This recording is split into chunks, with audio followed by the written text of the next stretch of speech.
news is breaking of another Conservative scandal of MP Bob Stewart, who hid his directorship of a foreign defence company controlled by an Azerbaijani businessman while sitting on the Defence Committee.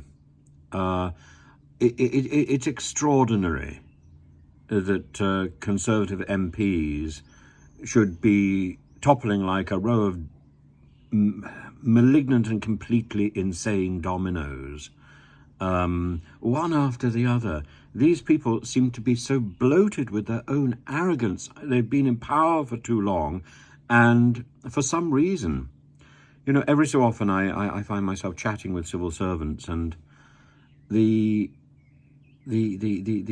staggering lack of intelligence by senior MPs and ministers, which emerges, goes beyond any form of expectation. You cannot anticipate it. You cannot. The newspapers barely scrape the surface of the stupidity of these people. How did they get elected? How did they stand for office? How were they selected by the Conservative central headquarters? Is the whole system run by twits? And I'm beginning to think, the answer is yes.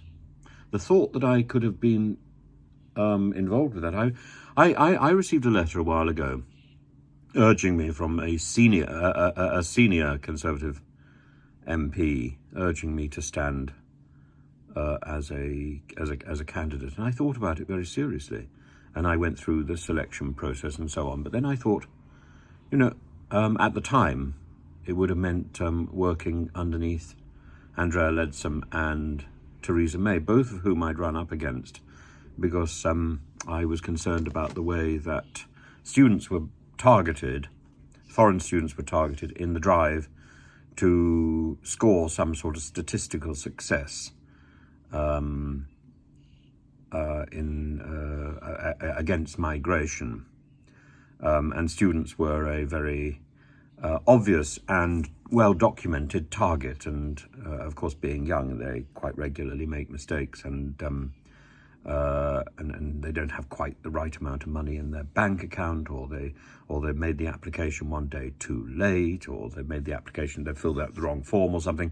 So on technicalities, the number of students who are thrown out of the country halfway through their A-levels, halfway through their degree, halfway through their GCSEs or whatever, and then have to crawl back at great expense, and they have to go to these big London lawyers who rake in money, people like Ferguson, Snell, and so on. It's always the same London lawyers. There's not very many of them who specialise in this.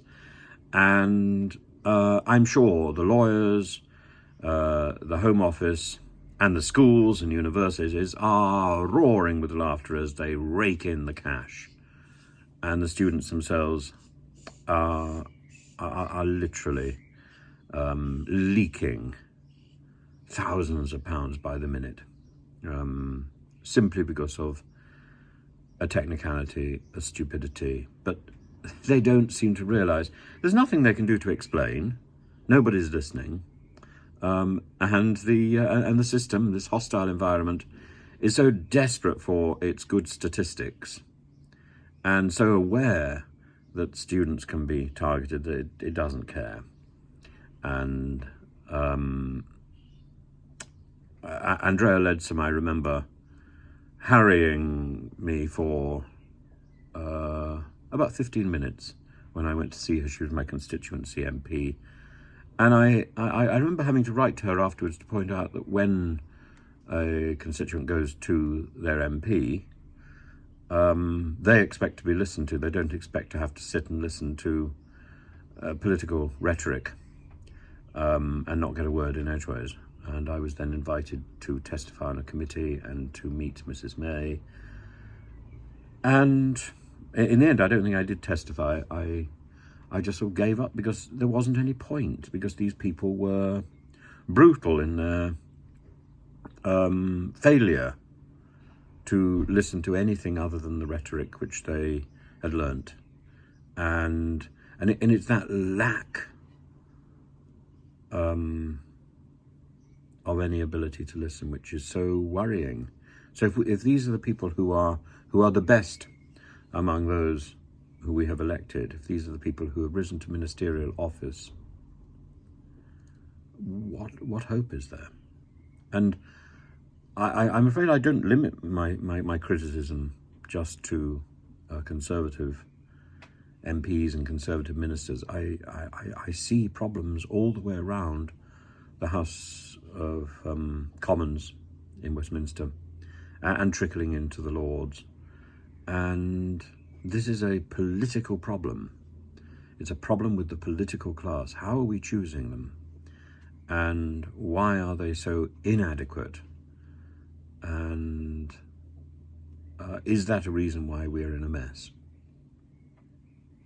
Probably. A lot of the civil service, of course, comes from jaded and retired teachers who, they have the skill set which works very well.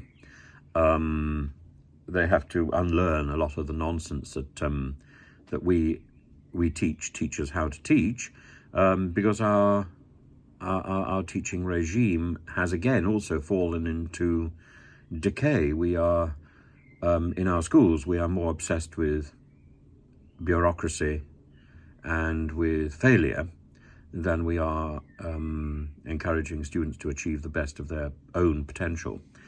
And we should look to schools in Sweden and across Europe to see how teaching can be done much better than we do it here. We have a fine system of graded exams. The GCSE system is goodish. The A-level system is excellent and significantly superior to the IB. And I say that with experience of teaching all of them. And both the IB and the A-level system is significantly superior, for example, to the Russian end of school exams and so on, which are basically a memory test. And that memory test is also present in Turkey and in Greece. So in terms of our exams, I think we've got it right. In terms of our teaching and our methodology, we've got it absolutely wrong.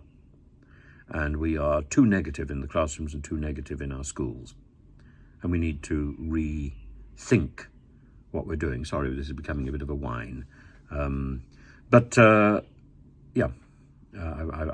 leave that there.